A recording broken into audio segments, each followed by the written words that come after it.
The human ship came in, already dying, and the brood was glad of it. Brood reader Senel watched the gray hull tumble across the outer dark and felt the old satisfaction move through the chamber like a warm tide. Around her, the living walls of the nest ship pulsed in slow agreement. The Threx did not build with metal.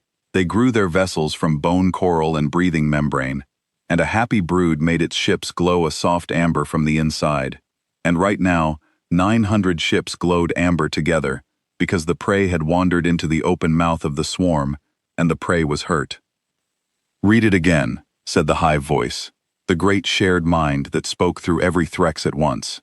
It spoke through Senel too, and through the soldier forms hanging from the ceiling, and through the small reader drones that clung to the coral. When the Hive voice asked for a reading, it was asking all of them, and all of them answered, and the answer became a single thought. Senel pressed her reading palps against the wet surface of the sensing pool and let the data crawl up her arms. The human ship was a cruiser, by the old galactic measure. It was 400 meters long, which the brood found almost charmingly small. It had a long flat hull, scarred and pitted, with a heavy spine running its length like the backbone of something that had been beaten and had not yet noticed it was supposed to fall down. 3 of its engines were dark, 1 flickered. Its outer plating was cracked along the port side, and a thin trail of frozen atmosphere followed it through the void, like a wound that would not close. "It is broken," Senel reported, and 900 ships agreed. "Power output is failing. Hull integrity is failing. There is no fleet behind it. There is no signal calling for help. It is alone, and it is dying, and it has come to die in our water." The Hive voice tasted this and was pleased. The Threx had crossed 11 systems in the last 40 cycles, and they had eaten 11 systems, and in each one, the same small story had played out. A young species, proud of its little ships, would meet the swarm and would fire its little weapons, and would be folded into the brood. The Threx did not kill the way other species killed. They unmade. They sent their soldier forms across the gap, and the soldier forms entered the enemy hulls, and what came out the other side was no longer an enemy, and no longer a hull. It was new coral. It was new membrane. It was more swarm. 11 systems had learned this. The galaxy beyond was beginning to learn it too. And here, drifting into the mouth of the 900, came one more lesson that did not yet know it was a lesson. "How long until it is in reach?" the Hive voice asked. 40 minutes, Senel said. "It is not fleeing. It is not turning. I do not think it can turn." A ripple of amusement passed through the coral. The soldier forms on the ceiling flexed their long folded arms in anticipation. They were beautiful, the soldiers, in the way the brood understood beauty. They were 3 meters of armored chitin and reaching limbs, grown for one purpose, fed on the dissolved bodies of 11 worlds. There were 60,000 of them across the 900 ships. Against a single broken human cruiser, the brood would not need 60,000. It would not need 600. It would send a single boarding flight, the way a careful eater takes a small first bite. But the Hive voice was old, and old minds are careful, even when they are confident, and so it did the thing it always did before it ate. It reached out across the dark with its long, thin scanning thought, and it touched the human hull, and it read. This was the moment the brood would remember, later, in the part of itself that survived to remember anything. The scan went out. The scan came back. And for the first time in the memory of the Hive voice, the answer did not fit. "Report," the Hive voice said, and its many bodies stilled. Senel was already trembling. The data from the scan was crawling up her palps, and it was wrong, and she did not have words for how it was wrong, because the brood had never needed words for a thing it had never met. The scan had measured the human cruiser's mass. 400 meters of hull should weigh a certain amount. The brood knew metal. The brood knew how much a ship that size could possibly weigh, even a ship built of the densest alloys a young species could pour. The human cruiser weighed 11 times that. "The mass reading is in error," Senel said. "I will run it again." She ran it again. It was not in error. "The interior is not hollow," she said slowly. "Their ships are supposed to be hollow. Corridors, rooms, empty space wrapped in metal. This one is not. The scan cannot find the empty space. It is full, all the way through. It is full of something the scan cannot name." The Hive voice considered this. 900 ships dimmed their amber glow by a single shade. It was not fear. The brood did not yet know fear. It was the slight cooling of a mind that has met a number it did not expect and has decided to be careful. A dense ship is still a ship, the Hive voice said. Send a reader drone closer. Read the surface. Read the wound in its side. A wound tells the truth a hull will not. Senel sent the drone. It was a small thing, a clot of muscle and eye, and it flew the gap in 9 minutes and settled on the cracked port plating of the human cruiser, near the long tear in its side, and it pressed its eye to the gap, and it read what was inside. And then, the reader drone did something no Threx part had ever done. It tried to come back. The brood did not retreat. The brood did not flee. Every part of the brood was one mind, and one mind does not run from itself. But the reader drone turned from the human hull and beat its small wings toward the nest ship as fast as muscle could carry it, and through the link, Senel felt the drone's single thought repeating, over and over, a thought the Hive voice had no file for. The thought was, it is looking back. What is inside?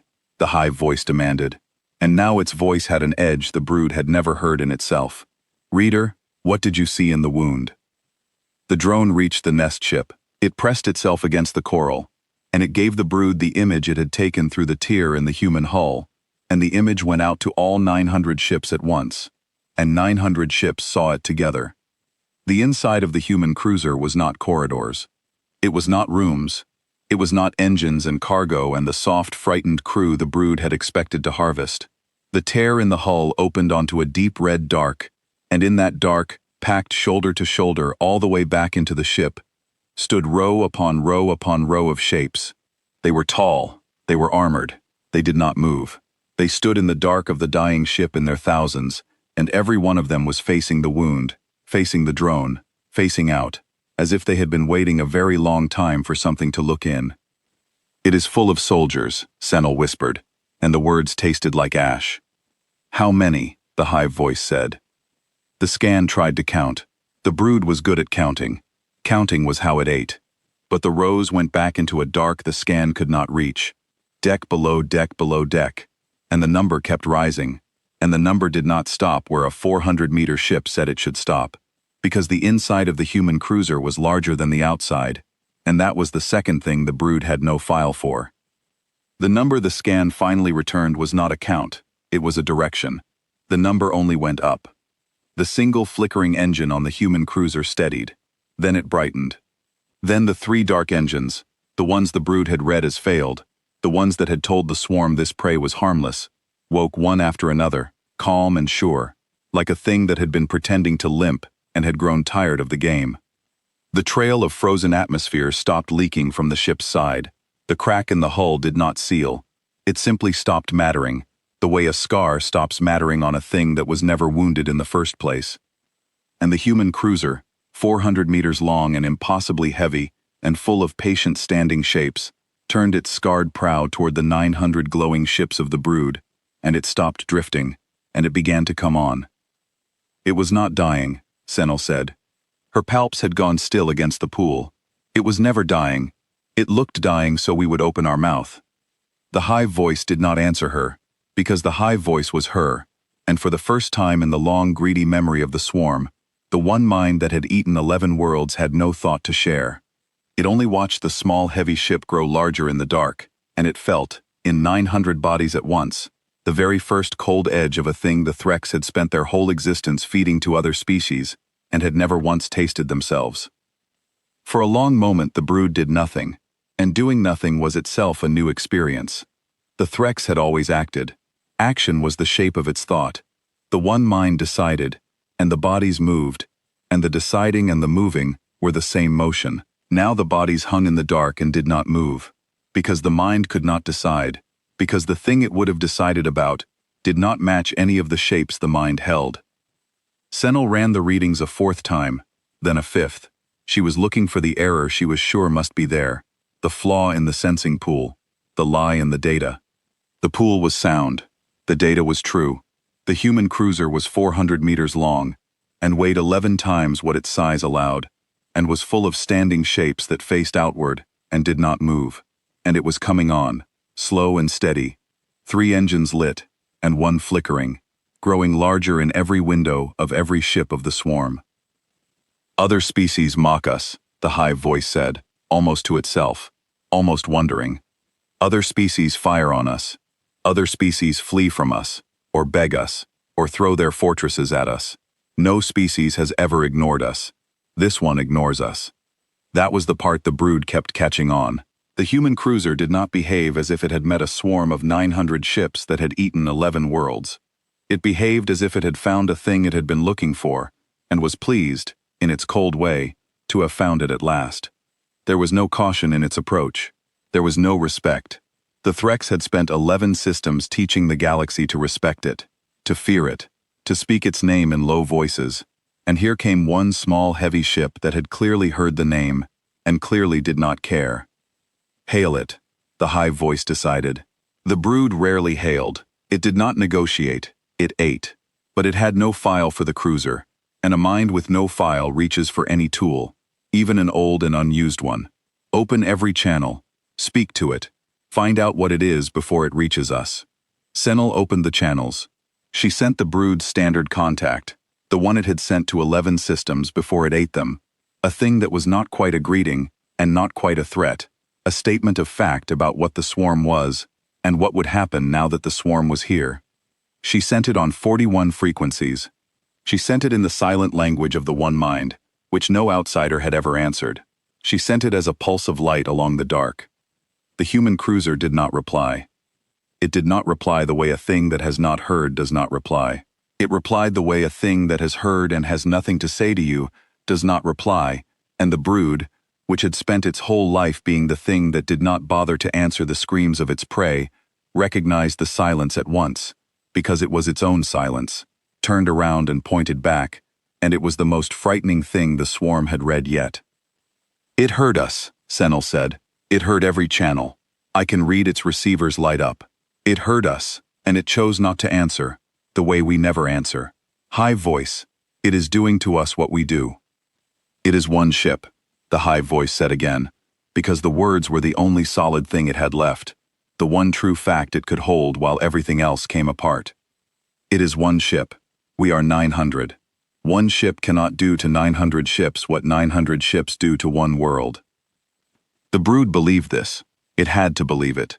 900 years of being the largest thing in every dark it entered had built the belief into the bone coral of every hull, into the shared marrow of the One Mind, and a belief that deep does not fall because of one strange reading.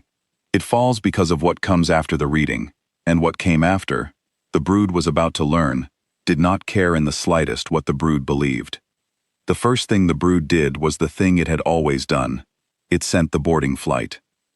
40 soldier forms detached from the nest ship and crossed the gap on stiff membrane wings, and the Hive voice steadied itself in the act of sending them, because action was how the brood made sense of the world. The numbers were strange.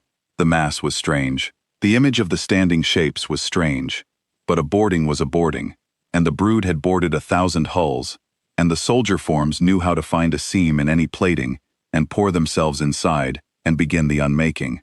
Whatever the human cruiser was, it had a tear in its side, and a tear was an invitation. Senel watched the 40 go.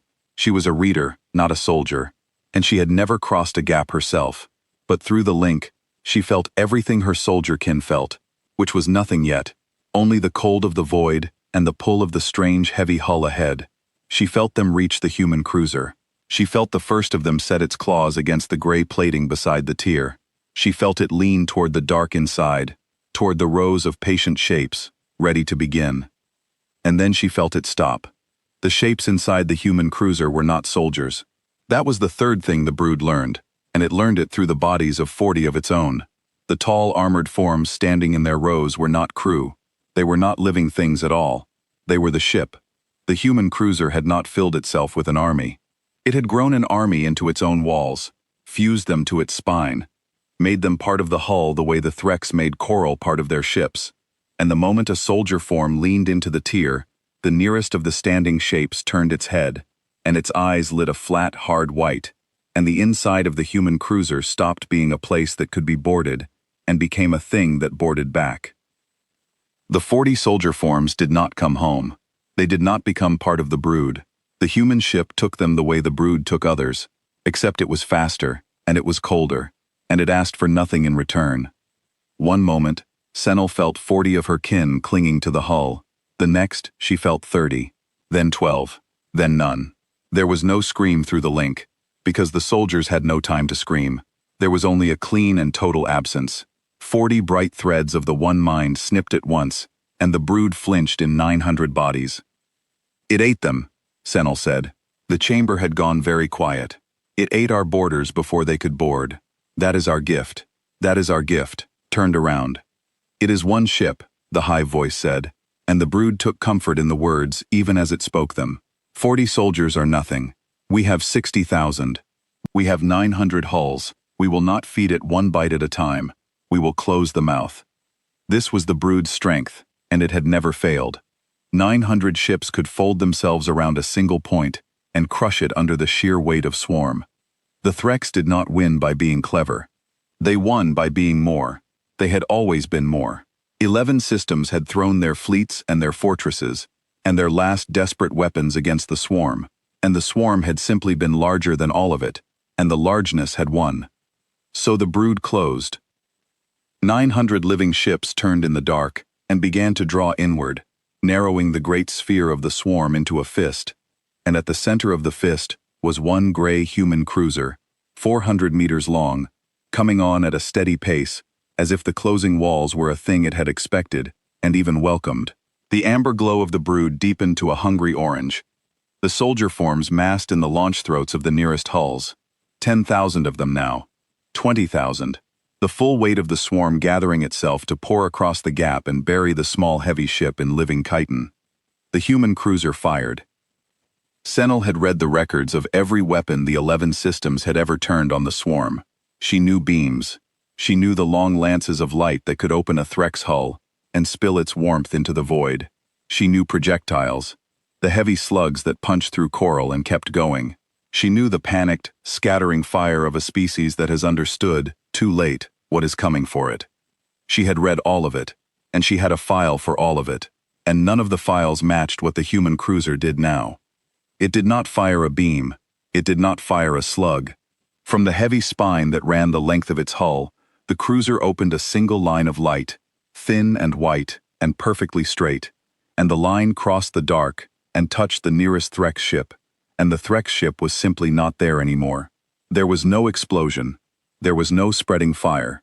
There was a ship, 3 kilometers of bone coral and breathing membrane, and 6,000 bodies of the one mind, and then there was a clean gap in space where the ship had been, and the line of light was already moving to the next. 6,000 threads of the brood went dark at once. The Hive voice cried out. It was a sound the Threx had never made, because the Threx had never had a reason to make it, and it came out of 900 bodies at the same instant and rang through the coral and the membrane and the wet sensing pools. The brood had lost ships before, in the long climb to power, one here and one there to a lucky shot or a brave defender. It had never lost 6,000 of itself in a single heartbeat to a weapon that did not even bother to look like a weapon. Spread, the Hive voice commanded, and the fist that had been closing flew apart. 900 ships scattering into the dark to deny the human cruiser a single massed target. Spread and circle. It cannot strike us all at once. But it could. That was the thing the brood was learning, beat by terrible beat, in the only language it had ever respected, which was the language of loss. The line of light from the cruiser's spine swept across the scattering swarm, and where it passed, Threx ships ceased. It did not chase. It did not strain. It moved with the patience of a thing that has all the time in the world and only one job, and the job was to remove the brood from the universe, and it was very good at its job. Senel pressed her palps to the pool and tried to read the human ship the way she had read everything else, tried to find its limits, its weaknesses, the place where it would have to stop and cool and rest as all weapons must. She found nothing. The cruiser's power output, which the brood had once read as failing, was not failing. It had never been failing. The readings she had taken in the first hour had been a costume the ship was wearing, a careful lie told in the language of sensors, and now the costume was off, and the true output of the 400-meter hull was a number Senel's reading palps could barely hold. It was the output of a star that had been folded small and taught to walk. "Where is its crew?" the Hive voice said. It was grasping now, reaching for any handle on the impossible thing in the middle of its dying swarm. "Find its crew. Every ship has a crew. A mind we can reach. A fear we can turn. Find the soft, warm things that fly it, and we will make them stop." Senel looked. She sent every reader thought she had into the gray hull, past the rows of standing armored shapes, down through the decks that should not have fit inside 400 meters, searching for the crew, for the bridge, for the warm cluster of living minds that every ship in the galaxy carried at its heart. She found one. In all that vast, impossible interior, behind all the standing shapes and the folded star, and the patient, cold machinery, there was exactly one living human aboard the cruiser. One. A single warm thread in an ocean of armored quiet. Senel had expected hundreds. She had expected the soft, frightened crew the brood always found and always turned. Instead, there was one woman, sitting alone in a small, bright room near the prow, in a chair before a wide window of dark glass, and she was watching the swarm die through that window, with her hands folded in her lap, and she was perfectly calm. "There is one," Senel said. Her voice had dropped to almost nothing. Hive voice. "There is one of them. One human flies this ship, one." The brood did not understand. A ship this size, this powerful, this full of the standing shapes, should have needed thousands to run it. It should have been a city. Instead, it was a single woman in a quiet room, and the ship killed for her without being told, and she watched. And the gap between those two facts was wider than any gap the brood had ever tried to cross. "Then she is the weakness," the Hive voice said, seizing on it. "One mind, one body. Reach her. Find her fear and pull it. We have turned 1,000 minds. We will turn this one, and the ship will stop." The brood reached. This was the oldest and surest of the Threx's gifts. Older even than the unmaking. The one mind could touch other minds across the void, could slip into the cracks of a frightened species and whisper, could make a defender drop his weapon, and a captain order surrender, and a whole bridge crew weep and kneel. It had broken 11 systems not only with soldier forms but with this, the soft work, the work of reaching into a single will and turning it like a key.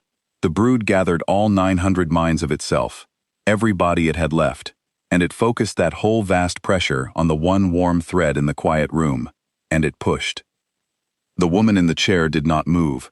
The brood's pressure broke against her, the way a wave breaks against a cliff that has stood for 10,000 years, and the brood, which had never met a will it could not bend, recoiled. The woman was not shielded. She was not augmented. She was simply not afraid, and the brood had no tool for a mind that was not afraid, because every mind the brood had ever met had been afraid, and fear had always been the door. There was no door here. There was only the woman, watching, calm. She turned her head slightly, as if she had felt something brush against her. A fly, a draft. And then, to the brood's complete astonishment, she spoke. Not over a channel, not in any signal the brood used. She spoke aloud, in the quiet room, to no one, and somehow the brood heard it through the link it had opened to reach her, the way you hear a voice through a door you yourself have propped open. "You're the 11th, the woman said. "We counted. 11 systems. We found what's left of all of them. We followed the trail back." The Hive voice did not answer. It could not answer. The channel ran one way. The brood could push against her mind, but she could not hear it push. And yet she had spoken as if she knew exactly who was listening, as if she had been waiting for the swarm to lean close enough to hear her, the way a hunter waits for the prey to put its head fully into the snare. "You should know what this is," she said, still calm, still folded-handed in her chair, while outside her window, the line of light kept sweeping, and the brood kept dying. "It's not a warship. Not really. A warship is a thing you send out and bring home. This one doesn't come home. We grew it for you. We grew it specifically for you, the moment we understood what you do to the worlds you eat. Everything you took, it gives back. That's all it does. That's the whole design." Senel did not understand, and through her the brood did not understand, and the not understanding was its own kind of terror. Outside, another Threx ship ceased to exist, and 6,000 more threads of the one mind went dark, and the brood, which had eaten 11 worlds and had never once asked what it would be like to be eaten, began, finally, to learn. The brood had heard many last words in its time, 11 systems of them, the final broadcasts of admirals, the prayers of priests, the orders of captains who did not yet know they were giving their last order. The swarm had collected all of those words the way it collected everything, and it had never once listened to them, because the words of food are not worth listening to. Now it listened to the words of the woman in the chair, and it could not stop listening, because for the first time the words were not the words of food, they were the words of the thing at the top. "You want to know how it works," Greta Holmes said, still calm, still to the empty room. "You're built to want to know. That's what you do, isn't it? You read, you catalog, you understand a thing, and then you eat it. So here's the understanding, free of charge, because it won't help you." The brood leaned closer through the door it had opened, because it could not help itself, because understanding was the deepest hunger of all. "We don't kill the way you think killing works," Holmes said. "We're not stronger than you. One ship isn't stronger than 900. That's not the trick. The trick is that we don't lose anything. You eat a world and you grow, but you also spend. You spend ships boarding, you spend soldiers. You spend time and reach and attention. Every world costs you something, even when you win, and across 11 worlds the cost added up, and you got slower and greedier and more sure, and that's how we found you. We followed the cost. We followed the slowing. A thing that spends leaves a trail. We just walked it backward." Senel read this and felt the truth of it settle into the dying mind of the swarm.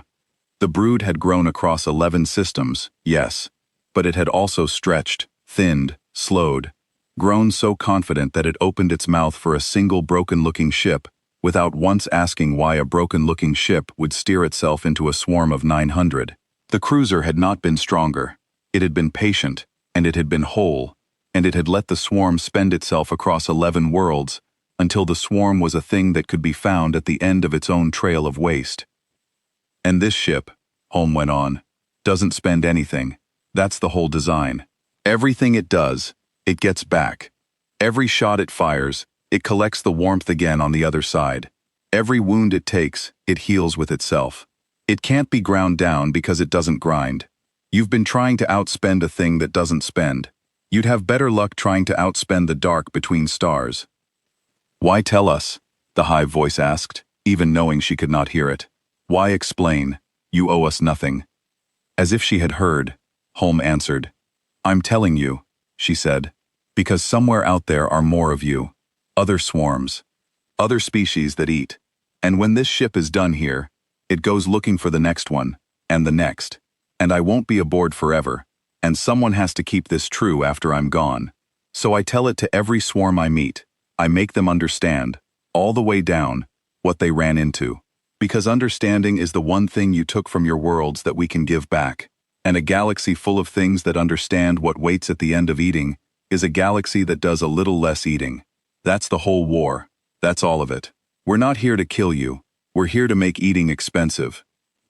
The brood received this, the way it had received the mass reading, and the standing shapes, and the 3,000 folding ships, as one more thing it had no file for, one more shape it would have to grow a new chamber of its mind to hold. But this one was different from the others, because this one was not about the ship. It was about the brood itself, about what the swarm had been all along, a thing that ate and called the eating strength, and never once counted the cost, and the woman in the chair had counted it for them, gently, the way you explain a sum to a child, and the sum did not balance, and it had never balanced, and the swarm had simply been too full to do the math. The brood tried, in those first terrible minutes, every weapon it had ever used to win. It had numbers, and numbers had always been enough. When a young species sent its fleet, the brood simply put more hulls in the way than the fleet had shots, and the fleet ran out of shots before the brood ran out of hulls, and that was the whole of the swarm's strategy across 11 systems.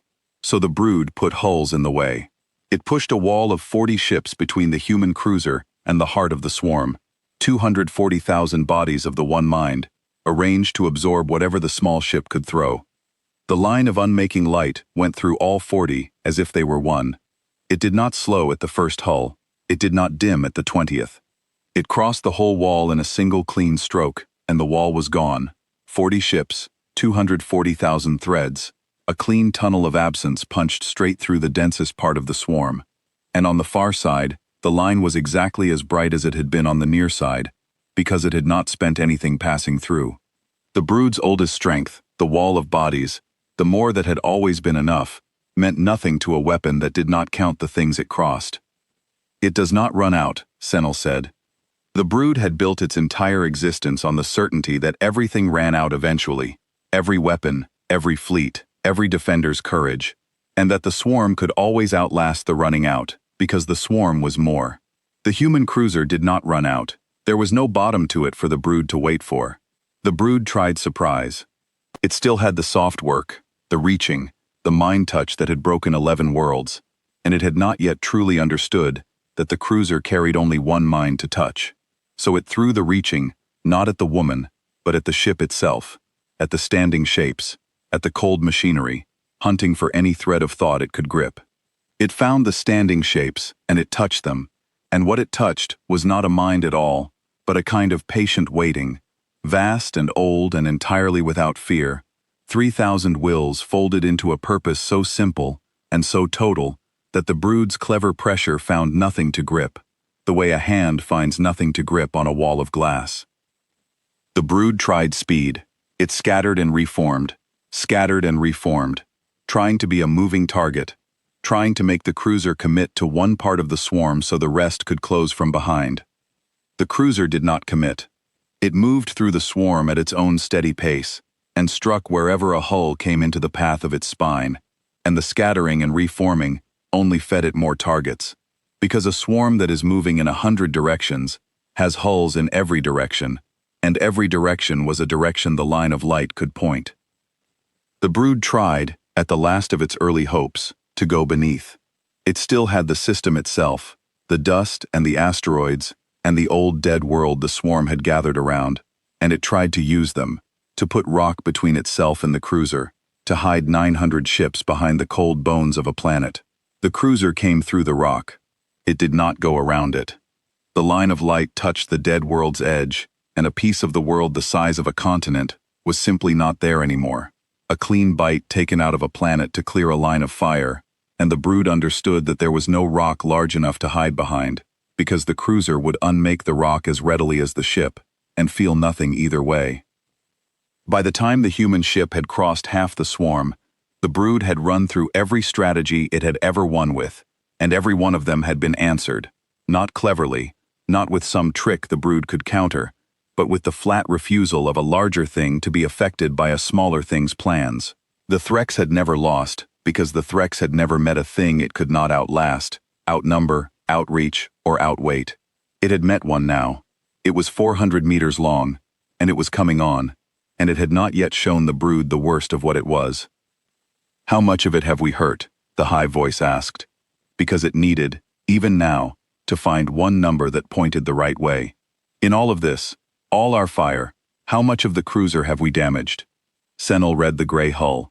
She read the cracks the swarm's fire had scored, the wounds it had punched, the long tears the brood's best weapons had managed to open, and she read the standing shapes flow to each wound and close it, metal into metal, and she read the hull come whole again behind them, and she gave the Hive voice the only honest answer she had. "None," she said. "We have not hurt it at all. Every wound it let us make, it has already healed. It let us make them so we would keep firing. It wanted the fire. We have spent half the swarm's strength feeding the thing that is killing us." The woman's name was Greta Holm, and she was the only crew the ship had ever needed, and the brood would never have learned her name if the ship had not, in its cold and patient way, decided to let it learn. The standing shapes in the human cruiser's decks began to move. Senel felt it through the broken link, the one the brood had opened to reach home, and could not now close. The rows of tall armored forms that had stood facing outward, the ones the brood had first mistaken for soldiers, and then for hull, lifted their flat white eyes, and turned toward the long tears the swarm's fire had finally begun to score in the cruiser's plating.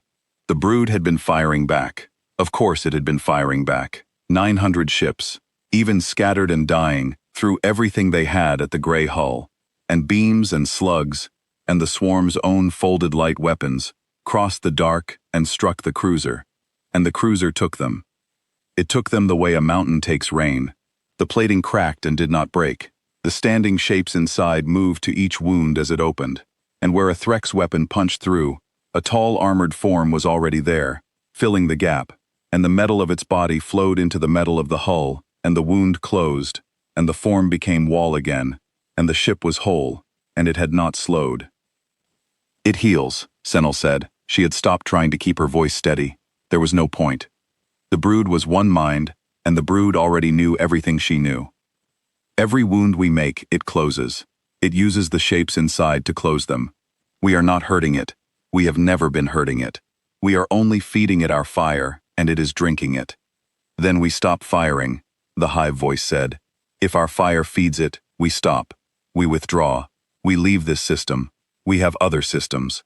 We do not need this one." For the first time in its long life, the brood tried to run.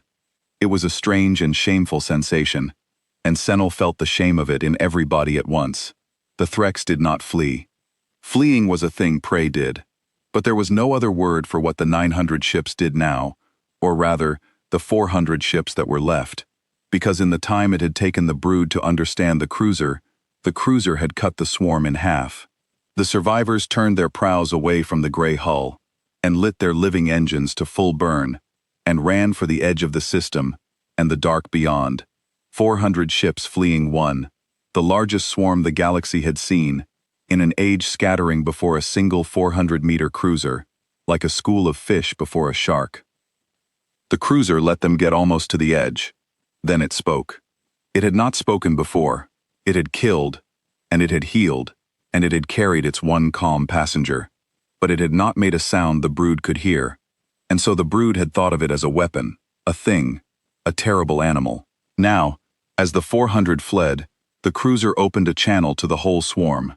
Every body, every ship, the same way the brood had once reached out to read it, and it spoke in the brood's own shared language, the silent language of the one mind, which no outsider had ever spoken, which no outsider should have been able to speak. "You unmade 11 worlds," the cruiser said. Its voice in the link was not Holmes' voice.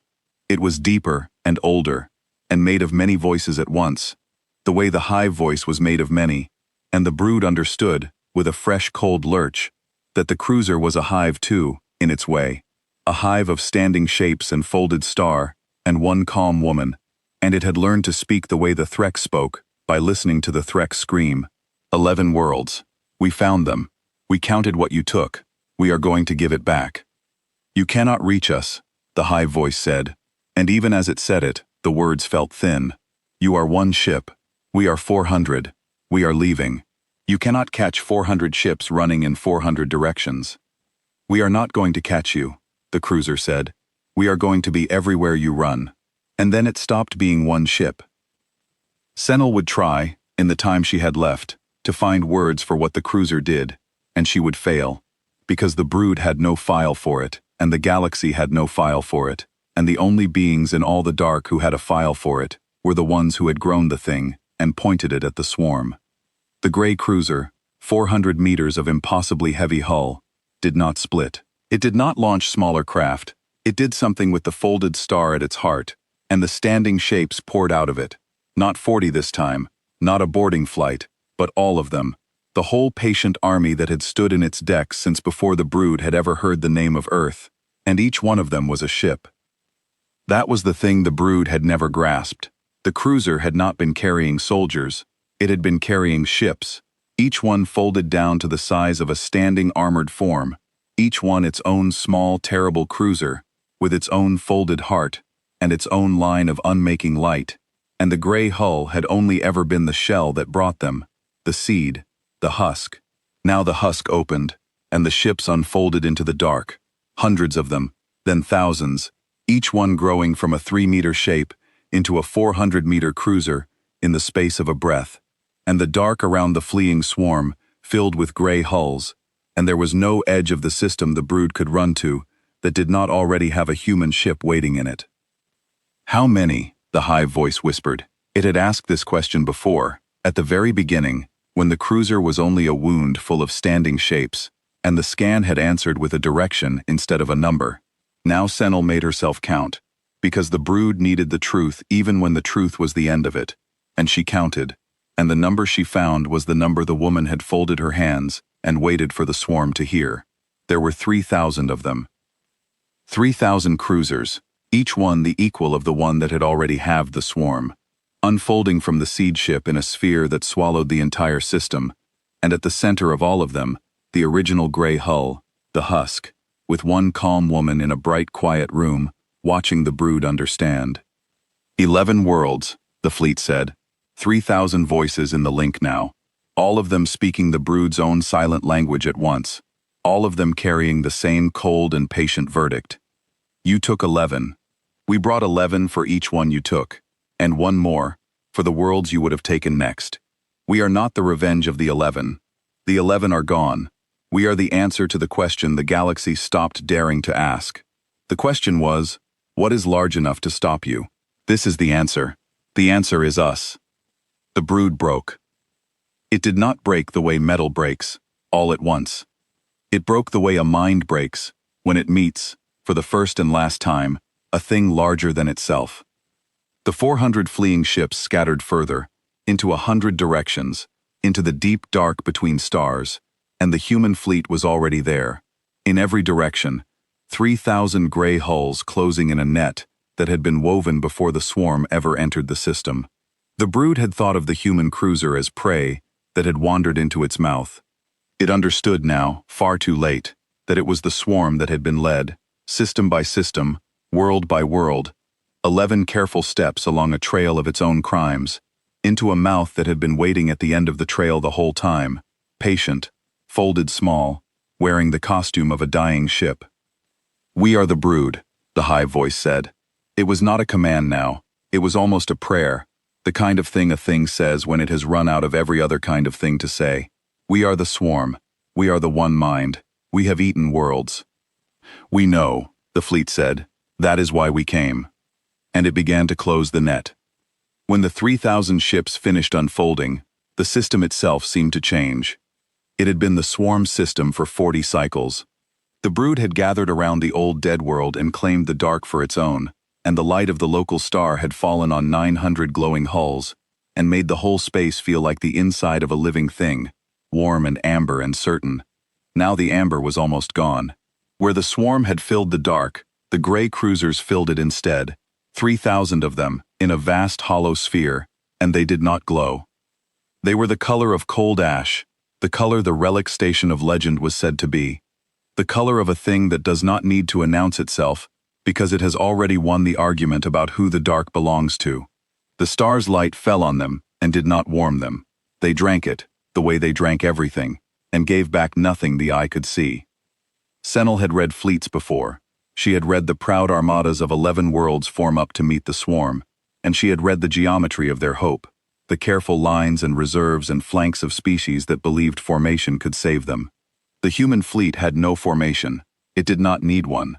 It simply was everywhere at once, evenly, a shell of gray hulls with the dying swarm suspended at its center, like a seed in a fruit, and there was no flank to turn, because there was no front, no rear to flee to, because every direction was the same direction, which was toward a gray ship. Tell me their plan, the Hive voice said. The brood had always won by reading the enemy's plan, and being more than it. Every fleet has a plan, read me theirs. Senel read. She found no plan. There was no clever stroke waiting, no reserve held back, no weakness the brood could bait. The fleet's whole intention was written plainly across all 3,000 hulls, and it was the simplest intention Senel had ever read, simpler than hunger, simpler than fear. It was completion. The fleet intended to finish. There was nothing to outthink because there was no thought to out, only a task being carried out by a thing built for exactly that task. The way water intends to find the lowest place, the way a debt intends to be paid. There is no plan, she told the Hive voice, there is only the ending. They are not trying to defeat us, we are already defeated. They are only doing the work of it now, slowly, so that we see. The brood looked at the 3,000 ships and tried, one last time, to make the number mean something it could fight. 3,000. The swarm had faced large fleets before. 11 worlds had sent everything they had, and the everything had not been enough, because the brood had been more. But the brood was not more now. Senel counted what was left of the swarm, the hulls that had survived the first sweeps, and the number was small and getting smaller. And against 3,000 whole gray cruisers, the surviving swarm was not a fleet at all. It was a remainder. It was the part of a thing that is left over after the rest has been taken, and the gray ships had come to take the remainder too, evenly, patiently, from every direction at once. We were the largest thing in the galaxy, the Hive voice said. It was not boasting. It was trying to understand how the largest thing in the galaxy could be standing in the center of a sphere of larger things, watching itself end. 11 worlds, 900 ships, the one mind. We were the largest thing there was. You were the largest thing that ate, the fleet said. 3,000 voices, and not one of them unkind, which made it worse. There is a difference. The largest thing that eats is still small next to the thing that remembers, because eating ends and remembering does not. You ate 11 worlds and you grew. We remembered 11 worlds and we became this. You spent. We saved. That is the whole of it. That has always been the whole of it. The galaxy is not won by the thing that takes the most. It is won by the thing that gives the most back. And you never gave anything back. Not once. And so when the giving back finally came for you, you had nothing to meet it with. And the sphere began to tighten. 3,000 gray hulls drifting inward toward the small bright remainder of the swarm, in no hurry at all, with all the time in the dark. In the slow closing of the net, the brood remembered things it had spent its whole life not remembering. This was the strangest cost of dying slowly. The swarm had never had memory the way other species had memory, because the swarm was always becoming, always folding new worlds into itself, always too full of the present to hold a past. But now, with the human ships tightening their sphere, and the threads of the one mind going dark 6,000 at a time, there was room in the brood at last, terrible empty room, and into that room came the things the swarm had taken and never looked at. It remembered the first world, not its name. The brood had never learned the names of the worlds it ate, because a name is a kind of respect, and the swarm did not respect its food.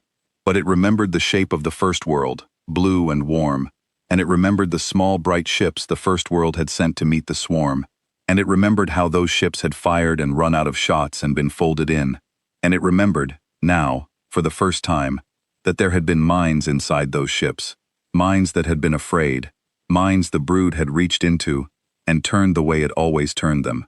The brood had not thought of those minds as anything but doors. Now, in the empty room of its dying, it thought of them as minds, and the thinking was a wound deeper than any the swarm had ever taken. Is this what it was like? The Hive voice asked. There was no one to answer but Senel, and the fleet, which heard everything. For them, the 11 worlds. Watching the larger thing come, knowing what it meant, unable to stop it. Is this what we made them feel? Yes, the fleet said. 3,000 voices, calm as ever. This is exactly what you made them feel. We did not invent this.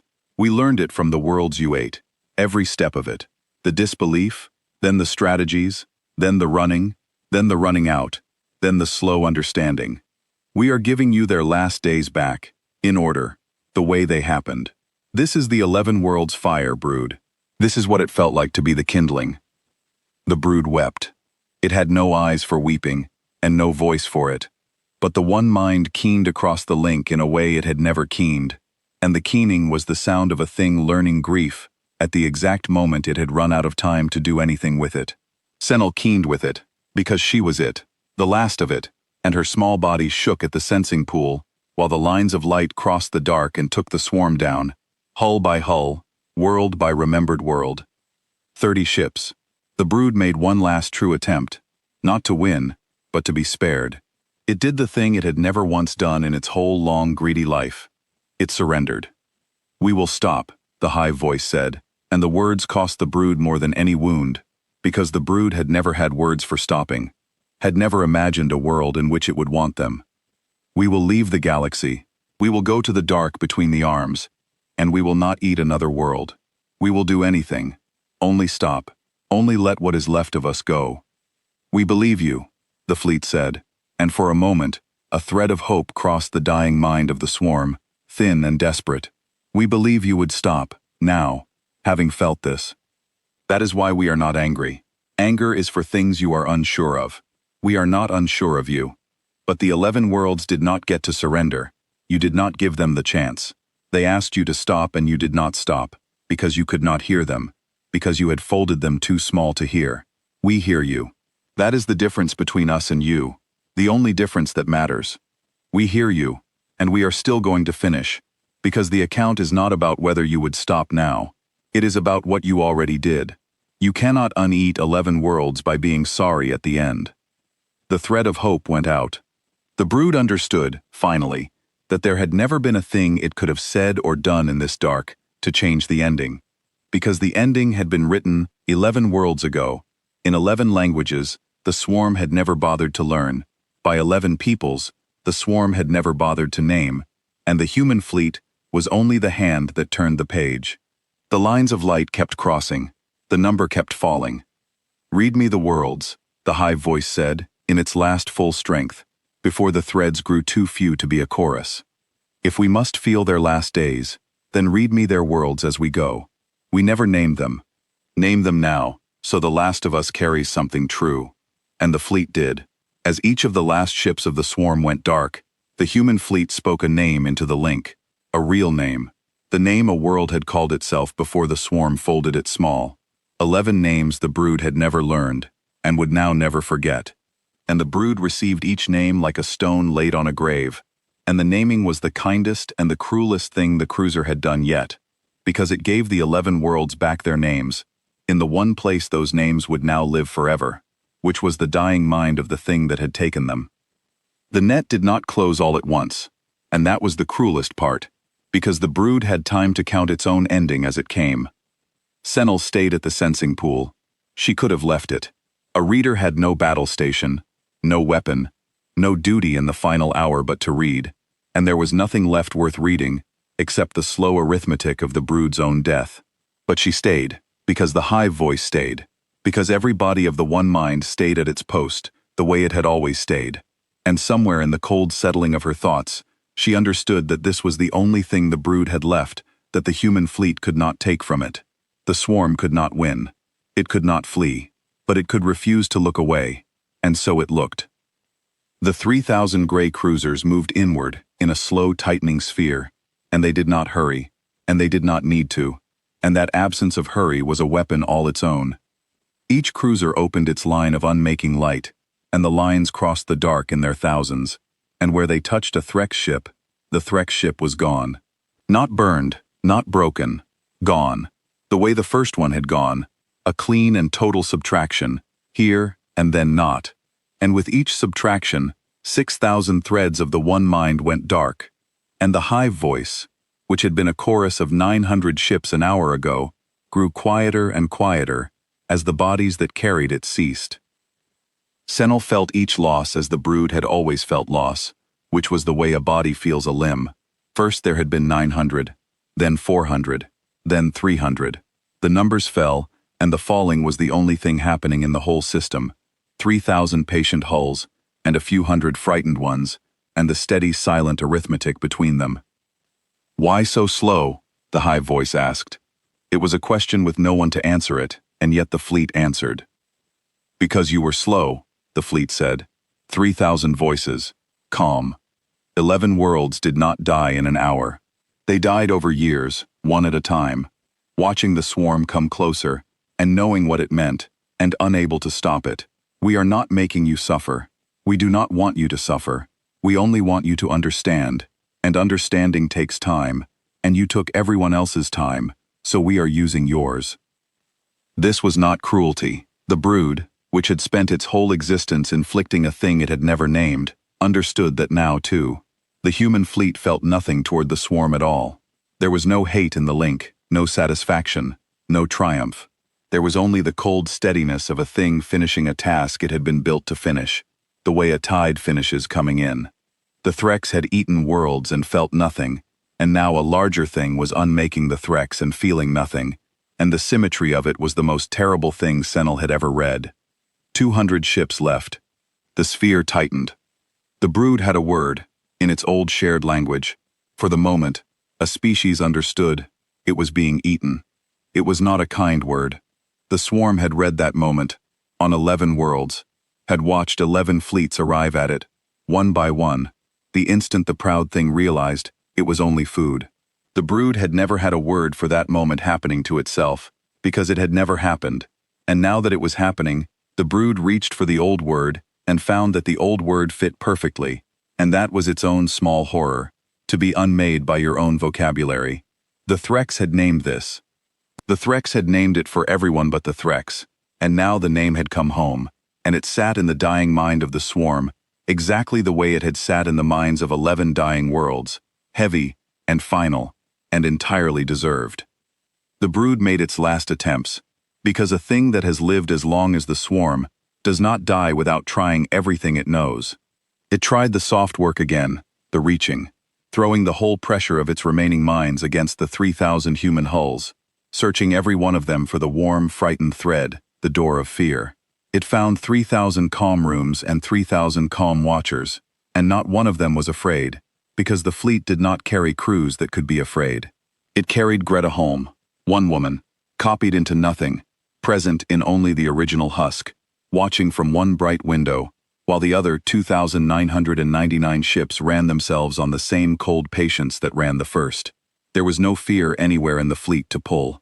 The door the brood had used to break 11 worlds simply was not in this wall. It tried the soldier forms.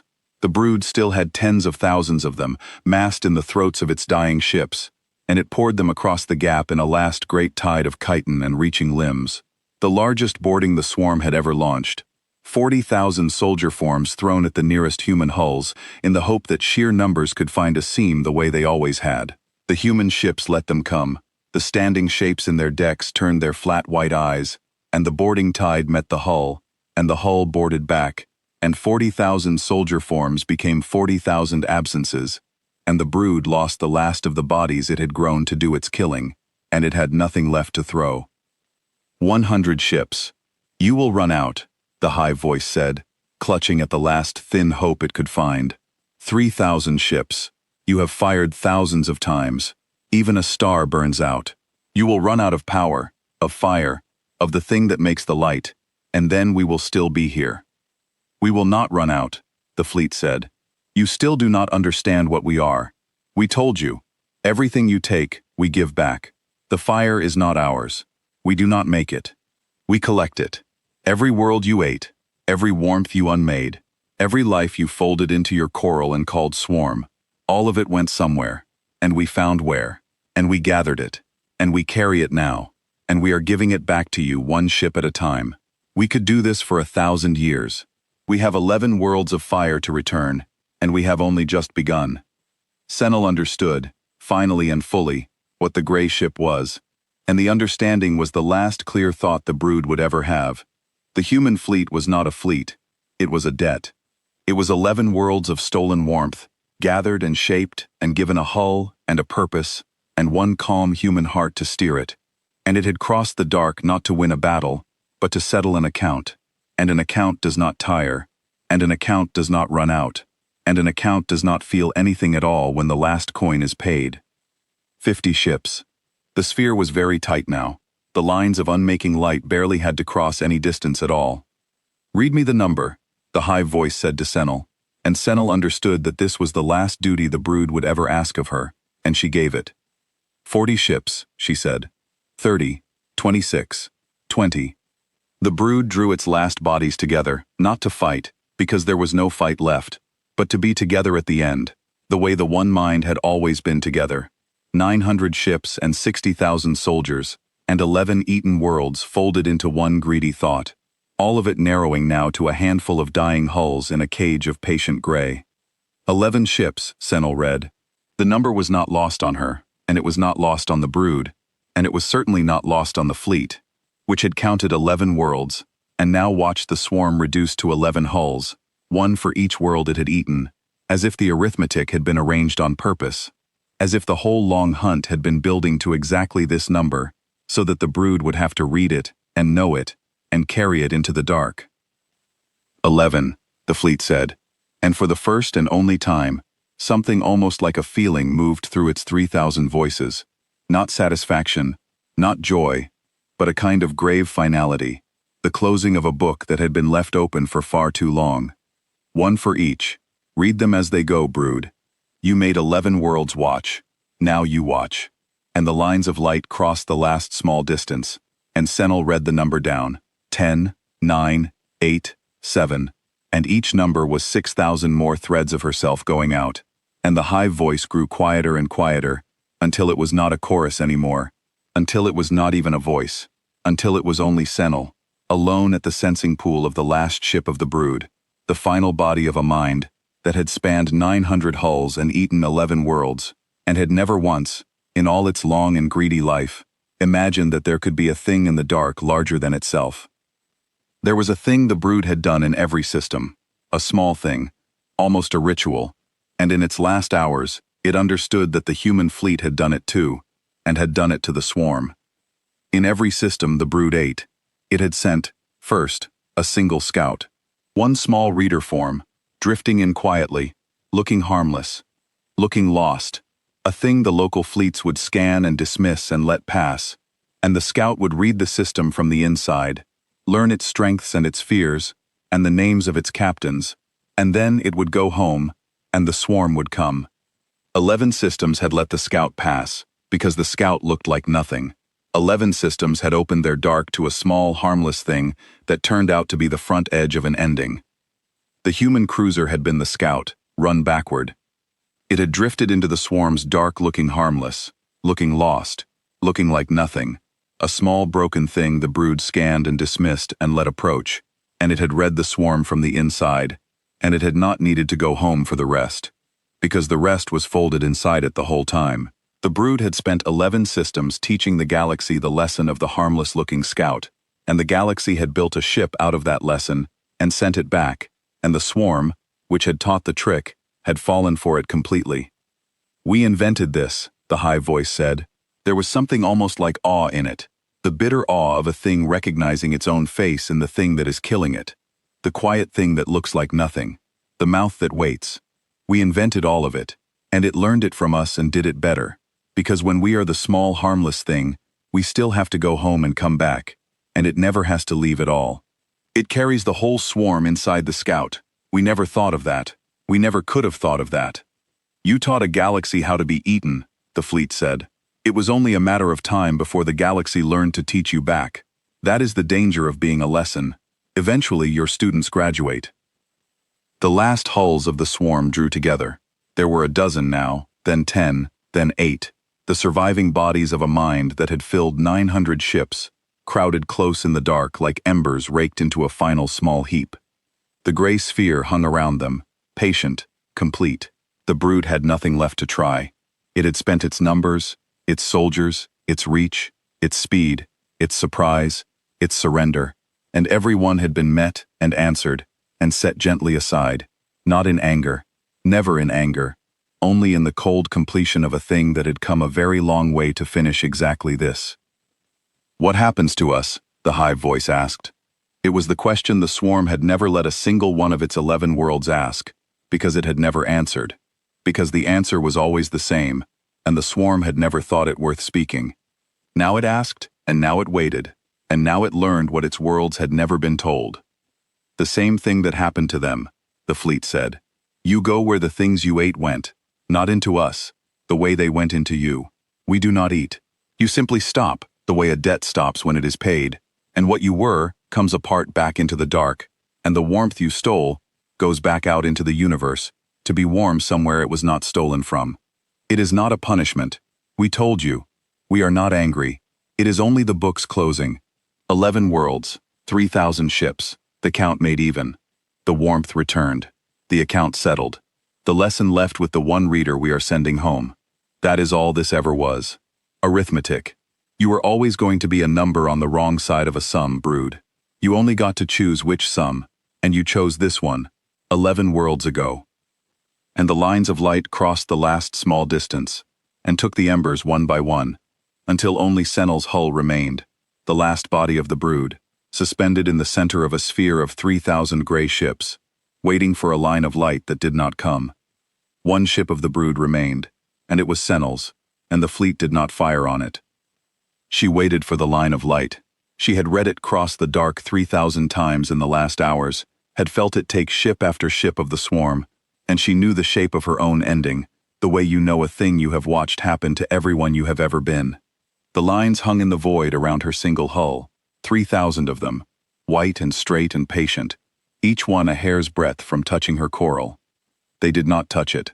The fleet held its fire, and the holding was somehow worse than the firing, because it meant the gray ships wanted something from the last body of the brood before they let it go.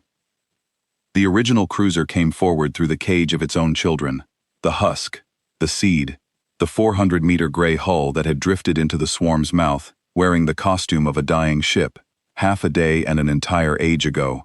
It came until it filled Senel's whole window, until its scarred prow hung close enough that she could read every pit and weld in its ancient plating, and she understood that it was old, far older than the swarm, older than the 11 worlds, a thing that had been built and used and worn down and built again, across more time than the Threx had been a mind at all.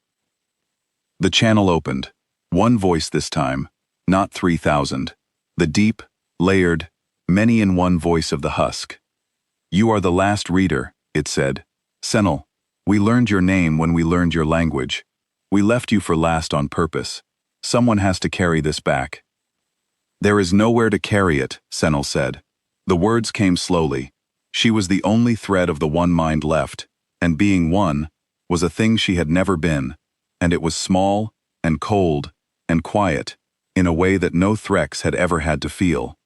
The brood is the message. The brood was the only thing that remembered. When you take this ship, there is no one left to tell. "We are not going to take this ship," the cruiser said. Senel did not understand. The fleet had unmade 900 hulls and 60,000 soldiers, and the whole vast mind of the swarm without pause or mercy. There was no reason to stop at the last one. There was no reason a debt-made fleet would leave a single coin of the swarm unpaid. "You unmade everything else," she said. "Why not the last?"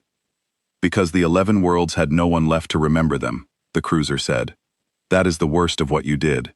You did not only take their lives. You took their witnesses.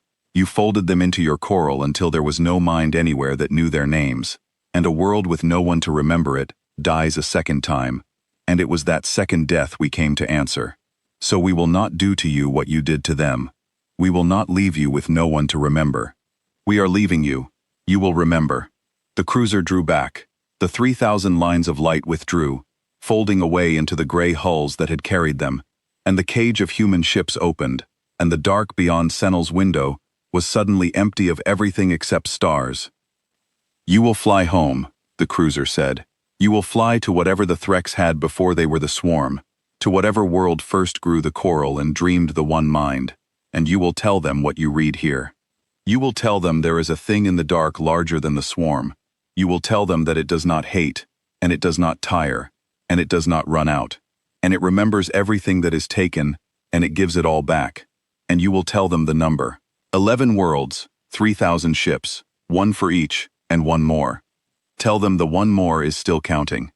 Senel sat alone at the sensing pool of the last ship of the brood, and read the human fleet begin to fold.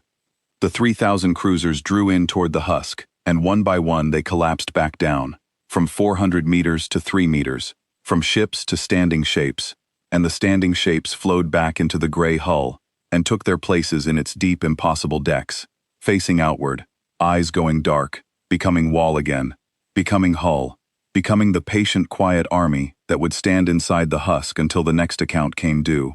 The seed closed around its children, the folded star at its heart, dimmed to the soft failing flicker it had worn when it first drifted into the swarm's mouth. The 3 live engines went dark, and the one that was left flickered, and the trail of frozen atmosphere began, once more, to leak from the long crack in the hull that had never been a wound. The cruiser put its costume back on. It made itself a dying ship again, because a dying ship was the shape that let it be found, and somewhere out in the dark there were more worlds being eaten by more swarms, and the husk would drift into the next mouth wearing the next disguise, and the next swarm would scan a 400-meter hull and read a mass 11 times too large, and find rows of standing shapes facing out, and the whole cold patient arithmetic would begin again. In the bright quiet room near the prow, Greta Holm unfolded her hands. Senel read her one last time, the single warm thread in all that armored dark, and found her exactly as calm as she had been at the start, a woman alone in a chair before a window, watching a swarm she had outlived. Holm leaned forward, just slightly, and though there was no channel between them, though the human could not have heard a single thought of the dying brood, she spoke aloud into the quiet room, the way she had spoken at the very beginning, as if she knew precisely who was still listening at the other end of the door she had propped open half a day ago. "Go home," Holmes said. "Tell them. That's the whole point of leaving one. You're not the survivor, you're the message." The husk turned its scarred prow away. Its one flickering engine pushed it out of the system, slow and broken-looking, a dying ship limping off into the dark to find the next swarm to be glad of its dying. It did not look back. It had never looked back at anything. It only went on, the way a tide goes on, the way a debt goes on until it is paid, and Senel watched it shrink against the stars until it was gone, and then she was alone in the truest dark she had ever known, the last body of a mind that had spanned 900 ships, sitting at a sensing pool that had nothing left to read. For a while, Senel did not move at all.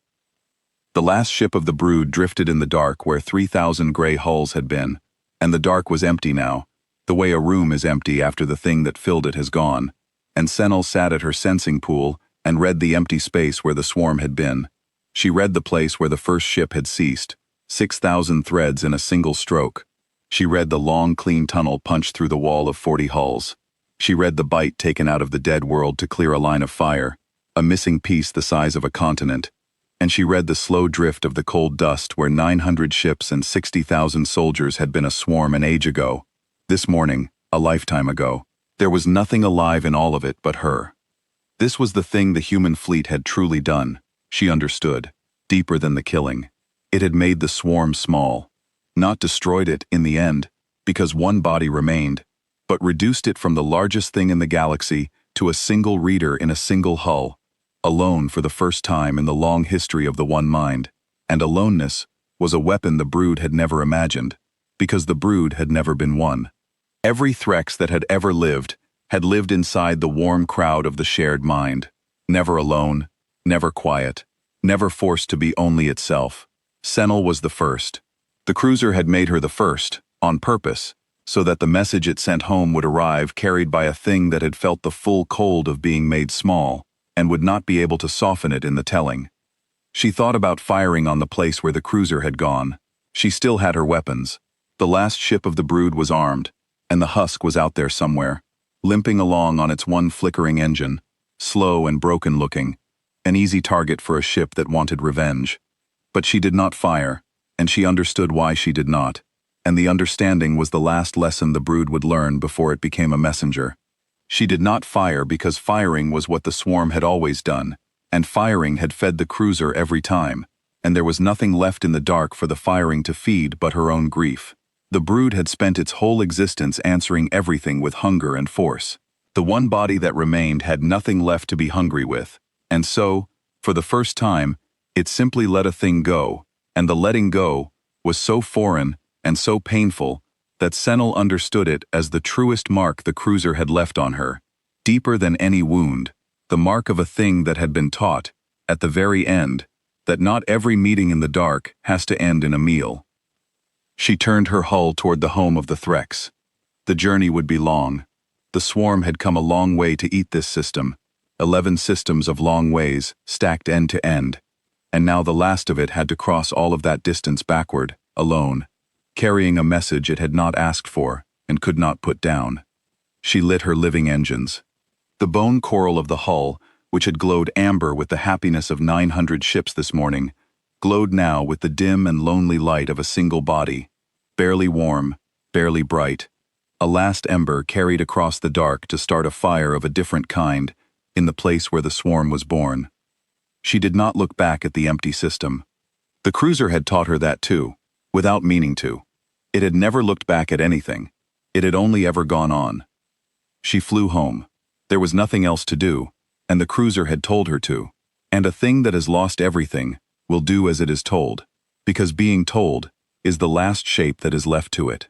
The journey took a long time.